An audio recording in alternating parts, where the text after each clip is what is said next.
بسم اللہ الرحمن الرحیم صلی اللہ علیہ محمد صلی اللہ علیہ وآلہ وسلم۔ تمام معزز ناظرین گرامی، السلام علیکم ورحمۃ اللہ وبرکاتہ۔ پیارے ساتھیو، حضرت یونس علیہ السلام حضرت ہود علیہ السلام کے اولاد میں سے ہیں۔ آپ بست نینوا کے نبی تھے جو موصل کے علاقے میں دجلہ کے کنارے پر واقع تھی۔ آپ علیہ السلام کا نام یونس بن متا جبکہ لقب ذوالنون اور صاحب الحوت یعنی مچھلی والے ہے۔ پیارے ساتھیو، حضرت یونس علیہ السلام کی قوم کا واقعہ یہ ہے کہ یہ لوگ موصل کے علاقے نینوا میں رہتے تھے اور کفر و شرک میں مبتلا تھے۔ اللہ تعالیٰ نے حضرت یونس علیہ السلام ان کی طرف رسول بنا کر بھیجے۔ آپ نے انہیں ایک عرصے تک بت پرستی چھوڑنے اور ایمان لانے کا حکم دیا، لیکن یہ لوگ دعوت قبول کرنے سے انکار اور یونس علیہ السلام کی تکذیب کی راہ پر ہی گامزن رہے۔ طویل عرصے تک پوری کوشش کے باوجود جب لوگ راہ راست پر نہ آئے تو آپ علیہ السلام نے بارگاہ الہی میں دعا کی، اے اللہ عز و جل، قوم مجھے جھٹلانے پر ہی قائم ہے، بس تو ان پر اپنا عذاب نازل کر دے۔ اس پر ان سے فرمایا گیا، آپ انہیں خبر دے دیں کہ 3 دن بعد صبح کے وقت ان پر عذاب نازل ہو جائے گا۔ چنانچہ آپ علیہ السلام نے قوم کو نزول عذاب کی خبر دے دی۔ نزول عذاب کی خبر سن کر لوگوں نے آپس میں کہا، حضرت یونس علیہ السلام نے کبھی کوئی بات غلط نہیں کہی ہے۔ دیکھو، اگر وہ رات کو یہاں رہے جب تو کوئی اندیشہ نہیں، اور اگر انہوں نے رات یہاں نہ گزاری تو سمجھ لینا چاہیے کہ عذاب آئے گا۔ جب رات ہوئی تو حضرت یونس علیہ السلام وہاں سے تشریف لے گئے اور صبح کے وقت عذاب کے آثار نمودار ہوئے۔ آسمان پر سیاہ رنگ کا ہیبت ناک بادل آیا، بہت سارا دھواں جمع ہوا اور تمام شہر پر چھا گیا۔ یہ دیکھ کر انہیں یقین ہو گیا کہ عذاب آنے والا ہے۔ انہوں نے حضرت یونس علیہ السلام کو تلاش کیا لیکن آپ کو نہ پایا۔ اب انہیں اور زیادہ اندیشہ ہوا۔ یہ سب دیکھ کر وہ لوگ اپنی عورتوں، بچوں اور جانوروں کے ساتھ جنگل کی طرف نکل گئے۔ موٹے کپڑے پہن کر توبہ اسلام کا اظہار کیا۔ شوہر سے بیوی اور ماں سے بچے جدا ہوئے اور سب نے بارگاہ الہی میں یہ گریہ وزاری شروع کر دی اور عرض کرنے لگے کہ جو دین حضرت یونس علیہ السلام لائے ہیں ہم اس پر ایمان لاتے ہیں۔ چنانچہ انہوں نے سچی توبہ کی اور جو جرائم ان سے ہوئے تھے انہیں دور کیا، پرائے مال واپس کی، حتیٰ کہ اگر دوسرے کا ایک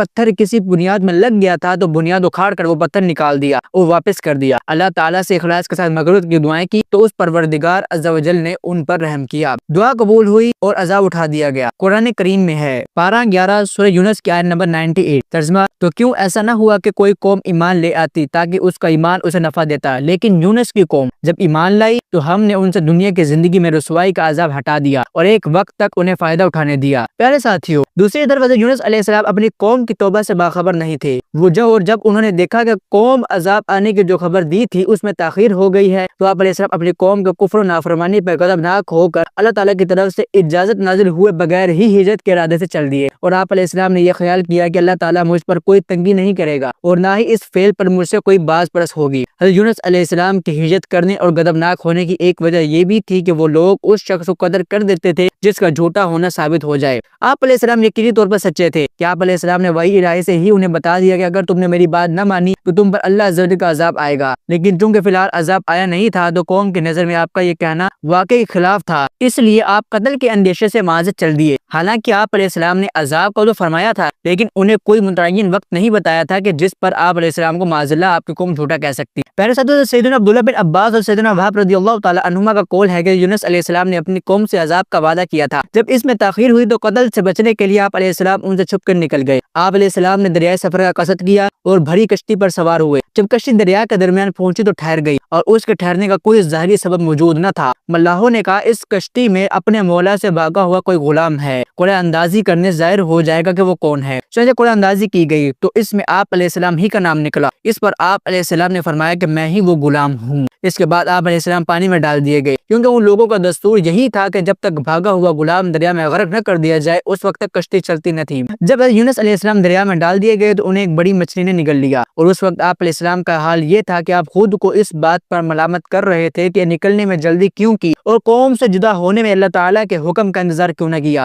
مروی ہے کہ اللہ تعالیٰ نے مچھلی کو الہام فرمایا کہ میں نے حضرت یونس علیہ السلام کو تیرے لیے غذا نہیں بنایا بلکہ تیرے پیٹ کو اس کے لیے قید خانہ بنایا ہے، لہذا تم نہ تو اسی کو ہڈی توڑنا اور نہ ہی ان کے گوشت کو کاٹنا۔ ایسا قرآن کریم میں ہے، پارہ 23 سورہ صافات آیت نمبر 139 to 142۔ ترجمہ، اور بے شک یونس ضرور رسولوں میں سے ہے۔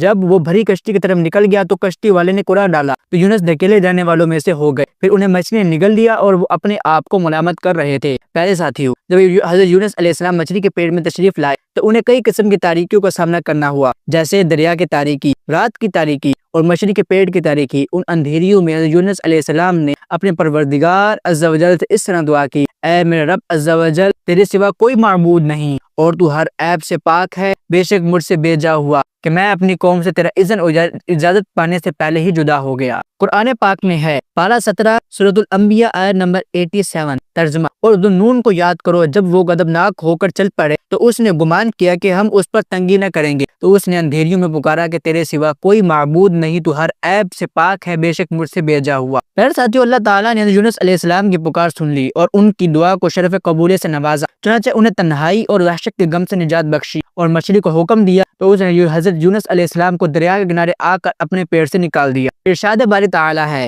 پارہ 17 سورۃ انبیاء آیت نمبر 88 ترجمہ، تو ہم نے اس کی پکار سن لی اور اسے غم سے نجات بخشی، اور ہم ایمان والوں کو ایسے ہی نجات دیتے ہیں۔ مچھلی کے پیٹ میں یونس علیہ السلام نے ذکر الہی کثرت کی اور یہ پڑھا لا الہ الا انت سبحانک انی کنت من الظالمین، اس کی برکت سے انہیں نجات ملی۔ اگر وہ ایسا نہ کرتے تو ضرور قیامت کے دن تک اس مچھلی کے پیٹ میں رہتی، جیسا کہ ارشاد باری تعالیٰ ہے ترجمہ، تو اگر وہ تسبیح کرنے والا نہ ہوتا تو ضرور اس دن تک اس مچھلی کے پیٹ میں رہتا جس دن لوگ اٹھائے جائیں گے۔ پارہ 23 سورۃ صافات آیت نمبر 103 to 144۔ پیارے ساتھیوں، جب حضرت یونس علیہ السلام نے دعا مانگی تو اللہ تعالیٰ نے انہیں مچھلی کے پیٹ سے نکال کر میدان میں ڈال دی، اور مچھلی کے پیٹ میں رہنے کی وجہ سے آپ ایسے کمزور دبلے پتلے نازک ہو گئے تھے کہ جیسے بچہ پیدائش کے وقت ہوتا ہے۔ آپ علیہ السلام کے جسم کی کھال نرم ہو گئی تھی اور بدن پر کوئی بال باقی نہ رہا۔ حضرت یونس علیہ السلام کے مچھلی کے پیٹ میں رہنے کی مدت کے بارے میں مختلف اقوال ہیں، بعض نے 3 دن، بعض نے 7 دن، بعض نے 20 یا 40 دن کے بعد یہ کہا کہ آپ اس دن تک مچھلی کے پیٹ میں رہے، اس کے بعد مچھلی نے آپ کو باہر نکال دیا۔ پیارے ساتھیوں، جس جگہ یونس علیہ السلام مچھلی کے پیٹ سے باہر تشریف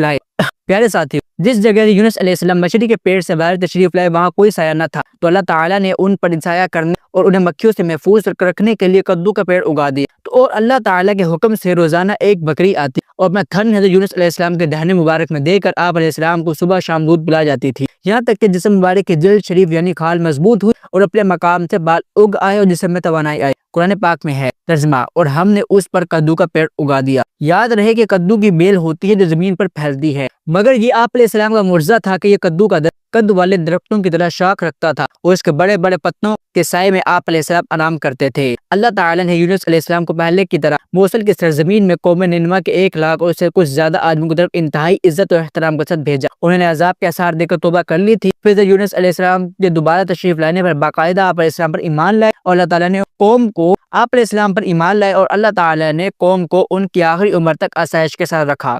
سگیر ارشاد باری تعالیٰ ہے پارہ 23 سورۃ صافات آیت نمبر 147 to 148 ترجمہ، اور ہم نے اسے 1 لاکھ بلکہ زیادہ آدمیوں کی طرف بھیجا تو وہ ایمان لے آئے تو ہم نے انہیں ایک وقت تک فائدہ اٹھانے دیا۔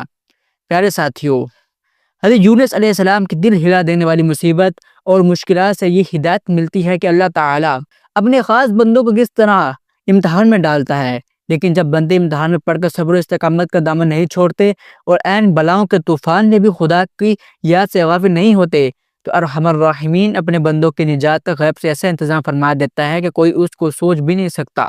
پیارے ساتھیوں، زندگی رہی تو انشاءاللہ نیکسٹ ویڈیو میں آپ سے ضرور ملاقات کریں گے، تب تک کے لیے السلام علیکم ورحمۃ اللہ وبرکاتہ۔